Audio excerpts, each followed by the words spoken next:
Good morning, everybody. My name is John. I'm the host for Drew for Canada Community. Happy New Year, and this is the first time I'm going to be showing or coming out live on the video for 2025. So I'll be trying my possible best to pass out information about asylum in Canada. For those of you that have been watching our content and the rest, we're doing our best to make sure that on your asylum journey, you don't fail. We're focusing more on claim structuring, we're focusing more on evidence gathering, we're focusing more on preparing for your hearing. These are three steps that you need to understand or you need to take serious when you're about to or when you're seeking asylum in Canada. We want to make it clear that we are not immigration lawyer, we're not immigration consultants, we're an immigrant support specialist, and we run an integration and settlement service in Canada. That's a very beautiful one. So one of the things that asylum seekers has had issues with is their claim structuring. We've been able to help as many people as possible to get that right from the very beginning. Now, a lot of people have their claim perfect. They have the story they want to tell IRB. It's not our job to check whether you are making up stories or not. Our job is to make sure that you tell your story and you tell it right.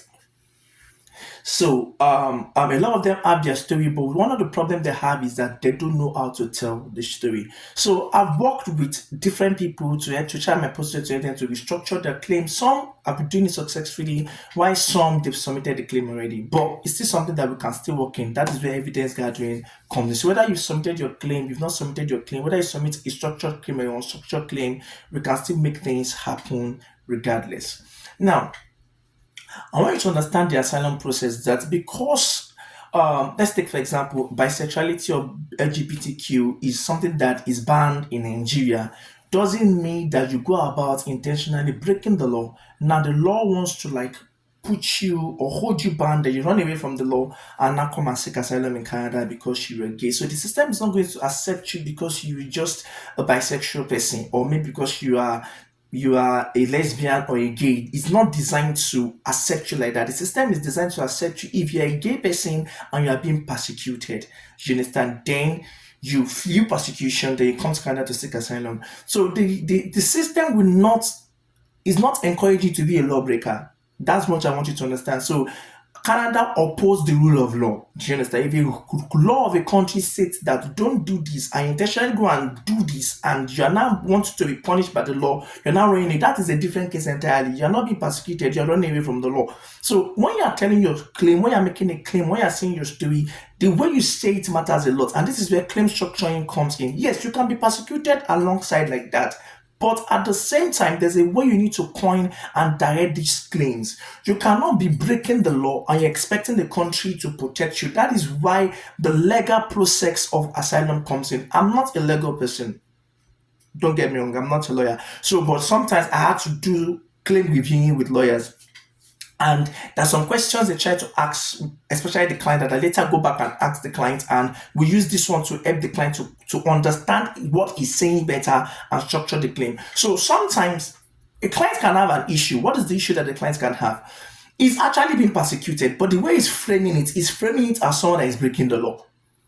You understand? So there's a way a claim is supposed to be structured that it is going to involve persecution, not you being perceived or someone that's intentionally going about to break the law. So you need to understand that. So if Canada uphold the rule of law, means also they uphold the rule of law in Nigeria.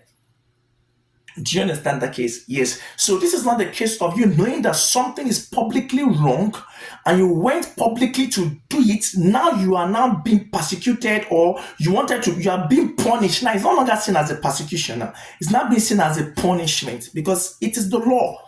You get. So how you tell your story matters a lot. How IRB is viewing what you're saying matters a lot. These are the things that we keep teaching people in our community, we keep helping people to understand, and we'll keep allowing them to understand that the way you say your claim matters a lot. So another thing I want us to quickly work out is evidence gathering. A lot of people not take this part of evidence gathering very, very serious. Evidence is the backbone of your application. In as much as you're claiming asylum in Canada, you need to have a very strong evidence. So Canada is not a country whereby you just come and tell them cook stories and just expect them to clap for you. Oh, that's nice. I love your story. Hey, yeah, hey, yeah, hey, yeah. Yeah, they're going to do all those hey, yeah for you, but where's the evidence? So evidence is very, very important. Now, we have two types of evidence. We have structured evidences. So these are evidences that support what you are saying. A lot of people don't understand it. So, and these are the things that lawyers are not going to do for you. So, I'm trying to tell you that I am not a lawyer, and my company is available. I myself am available to do all of these things for you. So, you could have written a claim, and you don't have an evidence for it presently now. Do you understand? Working with my company can help you get is well structured evidences to back up your claim. A lot of people have come to me and say, I have this document, I have this document, I have this document, I have this document. It's good, it's good. All those documents you have, I like them. But amidst all these documents, which of them is directly backing up your claim? A lot of people have given evidences to IRB that is not backing up your claim. Now, a structured claim has a what? A structured claim with a structured narrative has an evidence narrative. An evidence narrative is a narrative that points your cases to your evidence. For example, on August 12, 2023, you understand, I went to the police station and blah, blah, blah, blah, blah, blah, blah. You said all your do's and that. And now, when we are submitting your evidence, on evidence narrative, you understand, you make it clear that this particular exhibit A or exhibit B is confirming the statement I made in my claim on August 12, 2023. You see the differences now. Now, you are helping IRB to understand your claim. So, I keep telling this to people. IRB doesn't have a problem with what you're saying. They don't count you a liar. They have never seen you as someone that is coming to lie. I told somebody that IRB did not expect you to put yourself so low to fabricate a story because you want to remain in a country. Like, they are not even thinking like that. They don't reason you like that. Do you understand? The way they see you as a truthful person until you are proven otherwise. So you have to do everything within your power to make sure that you are proving that this what you are saying is true. If you could not prove that what you're saying is true, then they will not count your claim as fabricated. They'll just see you as somebody that did not meet the asylum process, or you could not prove that whatever you're saying is true. I told people that the system is not designed to make you to fail. You are the one that will fail if you do not follow the system protocol and processes. So, Canada is a country that believes more in paperwork. I want you to understand that Canada is a country that accepts and believes more in paperwork. So this is not, if you like, tell Canada people anything, in as much as you have paperwork with you, I'm telling you that this is going to work for you. So if you know how to do organization, documentations, and know how to create clarity in documentations, then I'm telling you that Asylum is one of the most easiest platform when it comes to Canada and when it comes to you achieving your asylum goal in Canada. So what I'm happy to understand is that with a proper evidence, structured evidence, evidences that highlight, you understand, your claim experience and history, it is easier for you as a person to succeed on your asylum journey. Number three, don't delay to submit your evidences. Don't wait till you're hearing to submit your evidences. Everything you do on asylum, it's a process. It's like you submit an application to IRCC, a PR application to IRCC to get approval. But the difference between an asylum seeker is that asylum is already in the country to be processing it. Why you that you're outside, you're submitting all your documents once and they're reviewing you once. For asylum, they're going to take time.